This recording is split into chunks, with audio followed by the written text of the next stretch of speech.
feels amazing to work on a TMNT game. Really, it's really a passion project. If I were going back in the past and telling my younger self, like, hey, you're gonna work on a TMNT game, I would be like, what? Like, that's amazing, yes. So yeah, it feels pretty cool.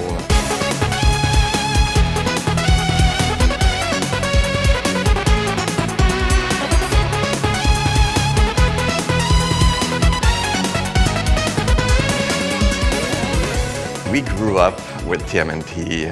I remember at Halloween dressing up as Donatello. It's always been like really present in my childhood. So Donatello is your favorite? Actually, Raphael is my favorite. Because we're already working on Streets of Rage 4, we already had in mind to do a beat them up. We started discussing with Nickelodeon, and then we met at GDC, and they told me that someone else was pitching the same kind of project than we were pitching. And yeah, we just decided to join forces. Yeah.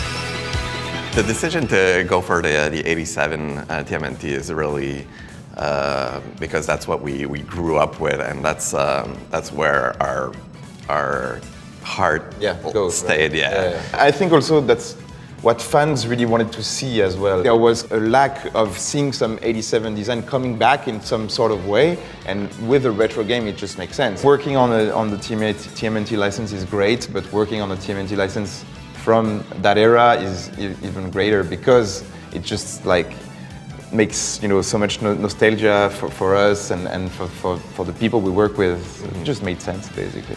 Yeah, all the research was already done. Our kid itself did all the work back then. Exactly. So it was really exciting to go back to that. Yeah. I think also the beat 'em up genre was really at its prime around the 90s.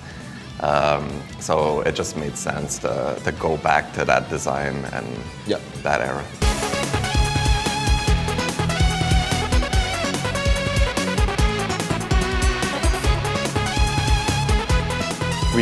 We really wanted to show people where we were going for, and that's why we choose as well to do a fully animated trailer with the original track from the show. I knew that people would love what you guys did because the pixel art is just amazing, the animation is amazing, and it's just exactly what people were looking for. So I was pretty confident it was going to work out. I feel like the TMNT games were really at its prime during the arcade era of the 90s. So it only made sense to go back to the roots. All the toys, the comics, the show, when we started working on the project, it all came back to me, kind of like even the toys I had back in the days, the ones that I really cherished, and that we could see in the game. It was super exciting, because in the end, like, you can relive that period, and with a game like that, especially with those beautiful pixel art, it was just perfect with that design, and I'm glad that Nickelodeon let us do that, definitely. Yeah, that was definitely a dream. Dotemu and Tribute Games, I think, share the same passion for retro games.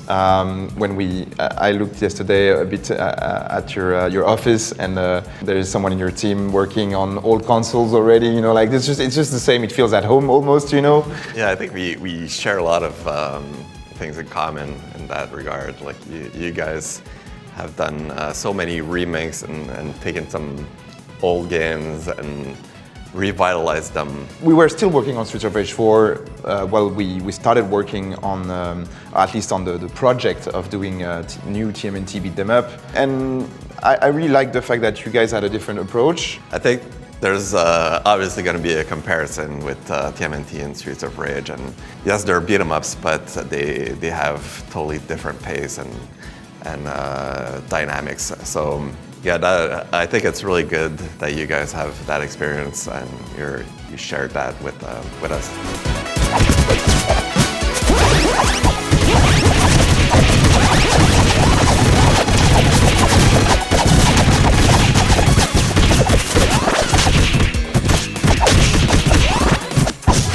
This is actually the second TMNT game that I've worked on. I also worked on the TMNT game for Game Boy Advance. That was like really a dream back then. It still had its limitations, like the Game Boy Advance doesn't have really good support for multiplayer. And we all know that TMNT needs to be played for players. So this is like a second chance at really doing the best project that we could imagine. Congrats to the Tribute Games team, because it's been a tough development process, especially with the current situation with COVID-19. But the result is great, so really looking forward to it.